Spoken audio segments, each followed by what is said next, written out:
आम आदमी पार्टी और कांग्रेस का गठबंधन था। लोकसभा चुनाव की बात करें तो यहां पर खासतौर से हरियाणा के अंदर कुरुक्षेत्र सीट पर गठबंधन के नेता को उतारा गया था। 9 सीटों पर कांग्रेस ने अपने उम्मीदवार उतारे थे, लेकिन अब मुख्यमंत्री नायब सिंह सैनी की ओर से बयान दिया गया कि ये स्वार्थ भाव से गठबंधन किया गया था। ये तमाम नेता स्वार्थ भाव से इकट्ठा हुए थे। स्वार्थ पूरा नहीं हुआ, इसलिए अब बिखर गए हैं। इस तरह के स्वार्थ से देश प्रदेश का नुकसान होता है। रणदीप सुरजेवाला के बयान पर भी तंज कसते नजर आए हैं मुख्यमंत्री। बोले 80 सीट जीतने की बात करते हैं हुड्डा। पहले यह भी तो बताएं कि कहां से लड़ेंगे सुरजेवाला। जहां से चुनाव लड़ा वहीं से हारे हैं सुरजेवाला। तंज कसते नजर आए मुख्यमंत्री नायब सिंह सैनी और खासतौर से गठबंधन पर निशाना साधा।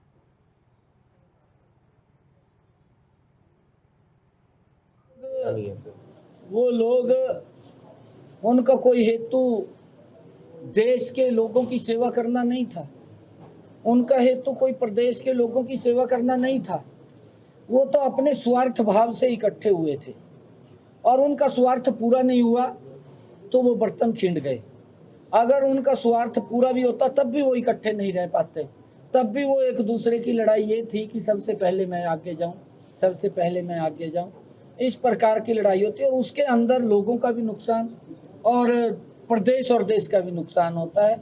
और क्योंकि ये लोग तो अपने स्वार्थवश इकट्ठे हुए थे कि हम सब लोग जो उन्होंने पाप किए हैं, जो भ्रष्टाचार किए हैं, उसको छिपाने के लिए वो इकट्ठा हुए थे। सुरजेवाला ही बता दें भी मैं कौन सी सीट से लड़ूंगा, उसको पता लग जाएगा कि 80 आएंगे, कितने आएंगे। जिस प्रकार से सुरजेवाला की पहले हुई है और वो चाहे नरवाना से या जींद से लड़े हैं या वो कच्छल से लड़े हैं, उनको लगातार लोगों ने एक आईना दिखाने का काम किया है कि जब वो सत्ता के अंदर थे तब उनके अंदर बड़ा अहंकार था।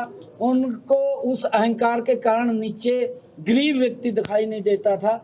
और हमें खुशी है उनकी जो समस्याएं गरीब लोगों के लिए पैदा की हुई थी उनका। आम आदमी पार्टी और कांग्रेस का गठबंधन था। लोकसभा चुनाव की बात करें तो यहां पर खासतौर से हरियाणा के अंदर कुरुक्षेत्र सीट पर गठबंधन के नेता को उतारा गया था। 9 सीटों पर कांग्रेस ने अपने उम्मीदवार उतारे थे, लेकिन अब मुख्यमंत्री नायब सिंह सैनी की ओर से बयान दिया गया कि ये स्वार्थ भाव से गठबंधन किया गया था। ये तमाम नेता स्वार्थ भाव से इकट्ठा हुए थे।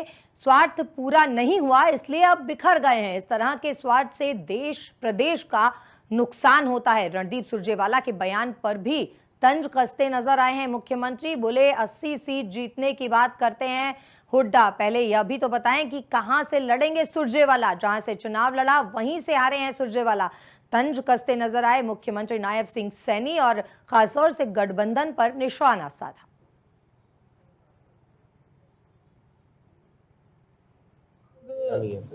वो लोग, उनका कोई हेतु देश के लोगों की सेवा करना नहीं था।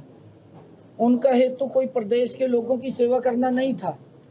वो तो अपने स्वार्थ भाव से इकट्ठे हुए थे और उनका स्वार्थ पूरा नहीं हुआ तो वो बर्तन खिंड गए। अगर उनका स्वार्थ पूरा भी होता तब भी वो इकट्ठे नहीं रह पाते। तब भी वो एक दूसरे की लड़ाई ये थी कि सबसे पहले मैं आगे जाऊं, सबसे पहले मैं आगे जाऊं। इस प्रकार की लड़ाई होती है और उसके अंदर लोगों का भी नुकसान और प्रदेश और देश का भी नुकसान होता है। और क्योंकि ये लोग तो अपने स्वार्थवश इकट्ठे हुए थे कि हम सब लोग जो उन्होंने पाप किए हैं, जो भ्रष्टाचार किए हैं, उसको छिपाने के लिए वो इकट्ठा हुए थे। सुरजेवाला ही बता दें भी मैं कौन सी सीट से लड़ूंगा, उसको पता लग जाएगा कि 80 आएंगे, कितने आएंगे। जिस प्रकार से सुरजेवाला की पहले हुई है और वो चाहे नरवाना से या जींद से लड़े हैं या वो कच्छल से लड़े हैं, उनको लगातार लोगों ने एक आईना दिखाने का काम किया है कि जब वो सत्ता के अंदर थे तब उनके अंदर बड़ा अहंकार था। उनको उस अहंकार के कारण नीचे गरीब व्यक्ति दिखाई नहीं देता था। और हमें खुशी है उनकी जो समस्याएं गरीब लोगों के लिए पैदा की हुई थी उनका